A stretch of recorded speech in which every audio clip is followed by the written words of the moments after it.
Hello everyone, मैं दुष्यंत सिंह। आज इस क्लास के माध्यम से हम बात करने वाले हैं सिटीजनशिप के बारे में, यानी नागरिकता के बारे में। इससे पहली क्लास में आपने अध्ययन किया था भारतीय संघ एवं उसके राज्य क्षेत्रों के विषय में। तो सबसे पहले जानते हैं कि नागरिकता के जो उपबंध दिए गए हैं भारतीय संविधान के किस भाग में दिए गए हैं। तो भारतीय संविधान के भाग 2 में अनुच्छेद 5 से लेकर के 11 तक नागरिकता के बारे में उपबंध दिए गए हैं। संविधान के भाग 2 में अनुच्छेद 5 से लेकर के 11 तक नागरिकता के बारे में बताया गया है। अब जानते हैं बारी बारी से अनुच्छेद 5 से लेकर के 11 तक प्रत्येक अनुच्छेद में नागरिकता के बारे में कौन कौन सी बातें बताई गई हैं उनके बारे में जान लेते हैं। तो सबसे पहले बात करते हैं अनुच्छेद 5 के बारे में। अनुच्छेद 5 कहता है कि संविधान के प्रारंभ पर नागरिकता। अनुच्छेद 5 में बताया गया है कि संविधान के प्रारंभ पर नागरिकता, यानी जिस दिन हमारा जो संविधान है वो लागू हुआ, हमारा संविधान लागू हुआ था 26 जनवरी 1950 को, उसी दिन से नागरिकता के प्रावधान भी लागू किए गए थे। और उस दिन से भारत में जो नागरिकता है, भारत का नागरिक है, किस आधार पर उसे नागरिकता दी गई या कोई अन्य नागरिक किस आधार पर नागरिकता ले सकता है, उसके सभी प्रावधानों के बारे में अनुच्छेद 5 में बताया गया था। इसके बाद में बात करते हैं अनुच्छेद 6 के बारे में। तो जैसा आप जानते हैं कि भारत स्वतंत्र हुआ था और स्वतंत्र होने के बाद में क्या हुआ था कि भारत और पाकिस्तान के रूप में विभाजन हो गया था भारत का। तो पाकिस्तान का अलग संविधान बना था, भारत का अलग संविधान बना था, लेकिन कुछ ऐसी स्थितियां भी थी कि कुछ लोग भारत से पाकिस्तान चले गए और कुछ लोग पाकिस्तान से भारत आए। तो उनके लिए प्रावधान थे अनुच्छेद 6 में। तो अनुच्छेद 6 में कैसे व्यक्तियों के लिए प्रावधान थे? जो पाकिस्तान से भारत आए उन व्यक्तियों को नागरिकता के कौन कौन से अधिकार दिए गए हैं, इनकी बात करता है हमारा संविधान का आर्टिकल नंबर 6 यानी अनुच्छेद 6। अब अनुच्छेद 7 में इसके जस्ट इसको विपरीत कीजिए कि भारत से पाकिस्तान स्थानांतरित व्यक्तियों के नागरिकता के अधिकार। अनुच्छेद 6 में बताया गया कि पाकिस्तान से जो लोग भारत आए थे उन लोगों के लिए नागरिकता के कौन कौन से प्रावधान दिए गए थे, ये अनुच्छेद 6 में बात की गई है। अनुच्छेद 7 में बात की कि जो लोग भारत से पाकिस्तान चले गए थे उन लोगों के लिए हमारे देश की नागरिकता कैसी रहेगी, क्या उनकी नागरिकता समाप्त कर दी जाएगी, क्या उनकी नागरिकता से संबंधित जो प्रावधान रहेंगे वो अनुच्छेद 7 में बताए गए हैं। इसके बाद में आता है अनुच्छेद 8, भारतीय मूल के ऐसे व्यक्ति जो भारत के बाहर रहते हैं, यानी नागरिकता से संबंधित, सिटीजनशिप से संबंधित ऐसे व्यक्तियों के अधिकार जो हैं तो भारतीय मूल के, यानी भारतीय, उनका ओरिजिन जो है वो भारत से है, लेकिन वो कहां रहते हैं? भारत से बाहर किसी अन्य देश में निवास करते हैं। उन लोगों को नागरिकता के कौन कौन से अधिकार प्राप्त होंगे या नागरिकता के कौन से प्रावधान उन पर लागू होंगे, इसके बारे में बात करता है संविधान का अनुच्छेद नंबर 8। अब अनुच्छेद 9 की बात करते हैं। विदेशी राज्य की नागरिकता अर्जित करने पर भारतीय नागरिकता समाप्त हो जाएगी, ऐसा कहा गया है संविधान के अनुच्छेद 9 में। संविधान का अनुच्छेद 9 कहता है कि कोई व्यक्ति अगर भारत की नागरिकता का परित्याग करके किसी दूसरे देश की नागरिकता ले लेता है, यहां हम ऐसे बोल सकते हैं कोई व्यक्ति जो भारत का है लेकिन किसी अन्य देश की नागरिकता अपनी स्वेच्छा से ग्रहण कर लेता है, तो उसकी जो भारत की नागरिकता है वो अपने आप कैसी हो जाएगी? समाप्त कर दी जाएगी। ठीक है, तो ये बताया गया है अनुच्छेद 9 में। अनुच्छेद 10 में बताया गया है कि नागरिकों के अधिकार जो हैं, हमारे जो देश के नागरिक हैं जिन्हें भारतीय नागरिकता प्राप्त है, उनके अधिकारों का बना रहना, यानी उनको जो अधिकार नागरिकता से संबंधित जितने भी अधिकार दिए गए हैं भारतीय संविधान के अनुसार, वो ऐसे के तैसे बने रहेंगे। ठीक है, उनमें कोई भी उनको उनके जो अधिकार हैं उनको कोई भी छीन नहीं सकता है। ठीक है, ये हो गए अनुच्छेद 10 का प्रावधान। अनुच्छेद 11 में संसद की शक्ति के बारे में बताया गया। अनुच्छेद 11 में बताया गया संसद की शक्ति किससे संबंधित? संसद के द्वारा नागरिकता के अधिकार का विधि द्वारा विनियमन किया जाना, यानी संसद को क्या है? नागरिकता से संबंधित कानून बना सकती है, संसद को यह शक्ति प्राप्त है। तो अनुच्छेद 11 क्या कहता है कि संसद के द्वारा नागरिकता का जो अधिकार है उससे संबंधित जो विधि है यानी कानून है वो बना सकती है और उसको क्या कर सकती है? विनियमित कर सकती है, लागू कर सकती है। अब बात करते हैं नागरिकता की प्रकृति, नागरिकता का स्वरूप क्या है हमारे देश में। तो हमारे देश में आप सभी जानते हैं एकल नागरिकता का प्रावधान है। ठीक है, हमारे देश में एक ही तरह की नागरिकता दी जाती है और वो है फेडरेशन की नागरिकता, यानी संघ की नागरिकता। हमारे यहाँ राज्य और संघ की नागरिकता अलग अलग नहीं दी जाती है। इसके विपरीत अमेरिका में 2 तरह की नागरिकताएं दी जाती हैं, संघ की नागरिकता वहां अलग से दी जाती है और राज्य की नागरिकता अलग दी जाती है। ठीक है, तो ये हो गया प्रावधान, यानी हमें जो हम सभी नागरिक हैं अपने देश के, तो हमें कौन सी नागरिकता प्राप्त है? हमें एकल नागरिकता प्राप्त है। भारतीय नागरिकों का केवल भारतीय नागरिकता ग्रहण करना, कई देशों की नहीं। हमारी जो नागरिकता का जो स्वरूप है, नागरिकता की जो प्रकृति है, उसके आधार पर यह कहा जा सकता है कि जो हमारा संविधान है, हमारा कॉन्स्टिट्यूशन है, वो भारतीय नागरिकों को केवल भारतीय नागरिकता ही ग्रहण करने का जो है क्या देता है, भारतीय नागरिकता ही ग्रहण करने का उनको परमिशन देता है। ऐसी बात नहीं है कि वो भारतीय नागरिक हैं तो किसी अन्य देश की नागरिकता ग्रहण नहीं कर सकते। यहां कहने का तात्पर्य है, थोड़ा समझने की आवश्यकता है कि जो भारतीय संविधान है वह यह आदेशित करता है भारतीय लोगों को कि वे केवल भारत की ही नागरिकता ग्रहण करें। एक साथ कई देशों की नागरिकता जो है हमारे देश के नागरिक ग्रहण नहीं कर सकते हैं। ठीक है, तो ये हो गया हमारे नागरिकता की प्रकृति। इसके बाद में आते हैं नागरिकता अधिनियम 1955, जो सबसे पहले जो आया था, कौन सा अधिनियम आया था नागरिकता के संबंधित में, नागरिकता अधिनियम 1955। इसके बाद में कई अधिनियम आए हैं, उसके बारे में अगली वीडियो में हम चर्चा करेंगे। ठीक है, वर्तमान में जो सबसे नया जो नागरिकता अधिनियम आया था वो 2015 में आया था। ठीक है, तो इन सभी अधिनियमों के बारे में अगली वीडियो में चर्चा करेंगे। यहाँ प्रारंभ करते हैं नागरिकता अधिनियम 1955 से। हालांकि इसे निरस्त कर दिया गया था 2004 में, लेकिन फिर भी इसके बारे में जानना हमें अत्यंत आवश्यक है। तो नागरिकता अधिनियम 1955 के अनुसार नागरिकता प्राप्ति के लिए 5 शर्तें होती हैं, यानी भारत की नागरिकता प्राप्त करने के लिए 5 शर्तों के अनुसार भारत की नागरिकता जो है प्राप्त की जा सकती है। इसमें से पहला है जन्म से, दूसरा है वंश के आधार पर, तीसरा है पंजीकरण के द्वारा यानी रजिस्ट्रेशन के द्वारा, चौथा है देशीकरण के द्वारा और पांचवा है किसी भी क्षेत्र के भारत में सम्मिलित होने पर वहां के लोगों को भारत की नागरिकता जो है वो अपने आप मिल जाएगी। चलिए इसके बारे में जानते हैं कि जन्म से नागरिकता जो है प्राप्त होने का अर्थ क्या है। यानी जो पहला है 5 शर्तें होती हैं नागरिकता प्राप्ति की, कौन कौन सी होती हैं। जन्म से, यानी कोई व्यक्ति जन्म से भी भारत की नागरिकता प्राप्त कर सकता है, लेकिन उसके अंदर कौन कौन से प्रावधान रहेंगे कि कोई भी व्यक्ति जिसका जन्म हुआ हो 26 जनवरी 1950 के बाद लेकिन 1 जुलाई 1987 से पहले, यानी कोई भी व्यक्ति 26 जनवरी 1950 से लेकर के 1 जुलाई 1987 के बीच में पैदा हुआ होगा, वो क्या होगा, भारत का नागरिक होगा।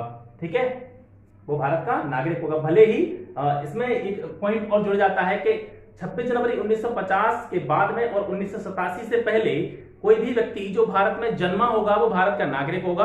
बेशक उनके माता पिता जो हैं पहले से ही भारत के नागरिक हैं, लेकिन उसे भी स्वतः ही भारत की नागरिकता दी जाएगी।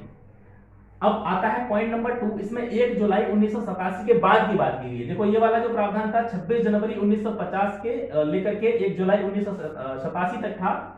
अब ये वाला जो उसका जो प्रावधान है 1 जुलाई 1987 से लेकर के बाद का जो व्यक्ति होगा, 1987 से बाद का जो व्यक्ति होगा, यहां कहने का मतलब है जिस व्यक्ति का जन्म 1 जुलाई 1987 के बाद में हुआ है और उसके माता पिता में से एक भारत का नागरिक होना चाहिए। यानी कि 1 जुलाई 1987 के बाद में 1 जुलाई 1987 के बाद में अगर किसी व्यक्ति का भारत में जो जन्म होता है तो उसको नागरिकता किस आधार पर दी जाएगी कि उसके माता पिता में से किसी एक का जन्म कहां होना चाहिए, उसके माता पिता में से कोई भी एक क्या होना चाहिए, भारत का सिटीजन पहले से ही होना चाहिए। अगर उसके माता पिता में से कोई भी एक भारत का नागरिक नहीं है तो बेशक वो 1 जुलाई 1987 के बाद में भारत में जन्मा है, लेकिन उसे भारत की नागरिकता नहीं दी जाएगी।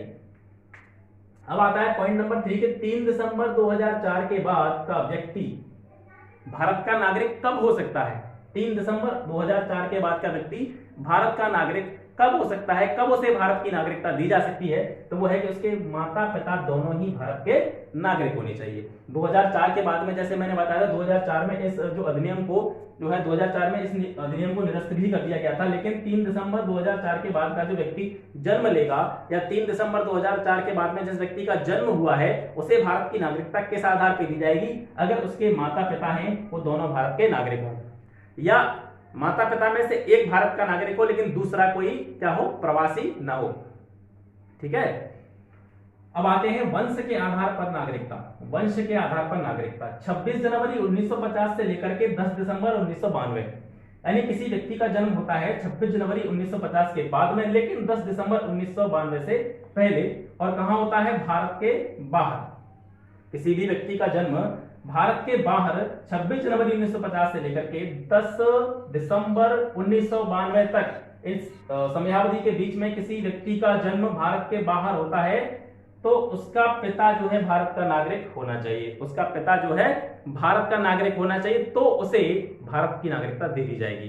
ठीक है, समझ में आ गया होगा कि भारत के बाहर जन्म लेता है कोई व्यक्ति और उसकी समयावधि है 26 जनवरी 1950 के बाद, लेकिन 10 दिसंबर 1992 से पहले। इस बीच की समयावधि में जिस व्यक्ति ने भारत से बाहर जन्म लिया, लेकिन क्या हुआ, उसके जो पिता है वो भारत का नागरिक हो, तो इस कंडीशन में ही उसे नागरिकता दी जा सकती, अन्यथा नहीं। अगला है पंजीकरण के द्वारा या रजिस्ट्रेशन के द्वारा। रजिस्ट्रेशन के द्वारा भी भारतीय नागरिकता प्राप्त की जा सकती है।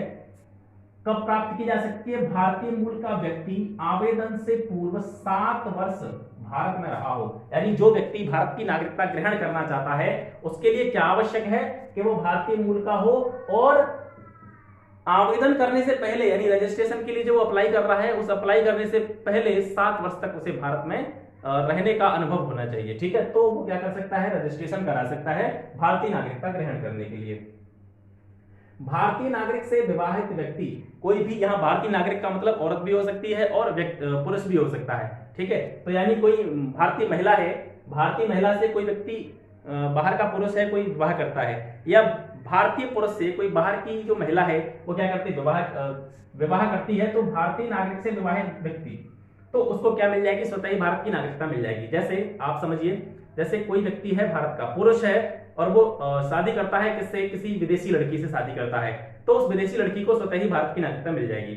इसके अलावा कोई भी औरत है, वो हमारे देश की है और वो किसी अन्य देश के व्यक्ति से विवाह करती है, तो उस कंडीशन में उस व्यक्ति को भी भारत की नागरिकता मिल जाएगी। लेकिन इसके लिए भी उसको ये वाली जो है शर्त पूरी करनी पड़ेगी कि रजिस्ट्रेशन करने से पहले वो 7 वर्ष भारत में रही हो या रहा हो, तभी उन्हें जो है भारत की सिटीजनशिप दी जा सकती है। इसके अलावा भारत के नागरिकों के नाबालिग बच्चे, जो व्यक्ति भारत के हैं, भारत के लोग हैं, उनके बच्चों को स्वतः ही जो है रजिस्ट्रेशन के द्वारा भारत की नागरिकता मिल जाती है। ठीक है, लेकिन बच्चे कैसे होने चाहिए? नाबालिग बच्चे, यानी जो बच्चे जन्म लेते हैं भारतीय नागरिकों के, उन्हें रजिस्ट्रेशन के द्वारा भारत की नागरिकता प्रदान कर दी जाती है।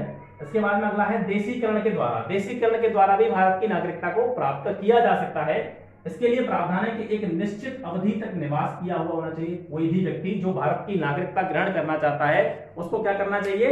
एक निश्चित अवधि तक वो भारत में निवासित होना चाहिए या निवास कर रहा हो, ऐसा होना चाहिए। अगर अन्य नागरिकता का त्याग, अगर उसे किसी अन्य देश की नागरिकता प्राप्त है या उसने किसी अन्य देश की नागरिकता ले रखी है या वो किसी अन्य देश का नागरिक है, तो उसे भारतीय नागरिकता ग्रहण करने से पहले उस अन्य देश की नागरिकता का परित्याग करना होगा। इसके अलावा 8वीं अनुसूची की किसी एक भाषा का अच्छा ज्ञाता होना चाहिए। 8वीं अनुसूची में, संविधान की 8वीं अनुसूची में 22 भाषाओं के बारे में बताया गया है। तो कोई भी व्यक्ति, कोई भी ऐसा व्यक्ति जो संविधान की 8वीं अनुसूची में उल्लिखित 22 भाषाओं में से किसी एक को बहुत अच्छी तरीके से जानता हो, वो भी क्या कर सकता है? भारत की नागरिकता ग्रहण कर सकता है। इसके अलावा विज्ञान, कला, साहित्य, विश्व शांति, विज्ञान, कला, साहित्य और विश्व शांति के क्षेत्र में अमूल्य योगदान देने वाला व्यक्ति भी भारत की नागरिकता ग्रहण कर सकता है। ठीक है, ये हो गया देशीकरण के द्वारा भारत की नागरिकता की प्राप्ति। इसके बाद में आता है क्षेत्र सम्मिलित होने पर। अगर कोई ऐसा क्षेत्र है जो क्या होता है कि भारत संघ में सम्मिलित हो जाता है। मान लीजिए किसी अन्य देश का कोई भूभाग या कोई हिस्सा या कोई स्टेट उसका भारतीय संघ में शामिल हो जाता है, तो जो अन्य देश का हिस्सा जो भारतीय संघ में शामिल हुआ है, तो उस देश के नागरिकों को अपने आप ही स्वतः ही क्या हो जाएगी? भारत की नागरिकता प्राप्त हो जाएगी, क्योंकि वो अब उस दूसरे वाले देश का हिस्सा नहीं रहे, वो भारत संघ में शामिल हो गया वो भूभाग, तो वो भारत का हिस्सा हो गए। इसलिए उन्हें इस क्या कहते हैं, क्षेत्र सम्मिलित होने पर इस तरीके से भी भारत की नागरिकता प्राप्त हो जाएगी। तो आज हमने इस वीडियो में चर्चा की किसके बारे में कि नागरिकता का प्रावधान किस भाग में दिया गया है। भाग 2 में दिया गया है। अनुच्छेद 5 से लेकर के 11 तक संविधान में नागरिकता से संबंधित प्रावधानों के बारे में बताया गया है। इसके बाद हमने बात की कि नागरिकता की प्रकृति क्या है, नागरिकता का स्वरूप क्या है। इसके साथ साथ हमने जाना कि भारतीय नागरिकता को किन किन तरीकों से प्राप्त किया जा सकता है। ये रहा आज का क्लास। अब अगले क्लास में हम बात करेंगे कि भारतीय नागरिकता का परित्याग कैसे किया जाता है, या किन कारणों से भारतीय नागरिकता को छीन लिया जा सकता है, या किन कारणों से भारतीय नागरिकता को समाप्त किया जा सकता है। ठीक है, मिलते हैं फिर अगली वीडियो में एक नए टॉपिक के साथ। तब तक के लिए नमस्कार।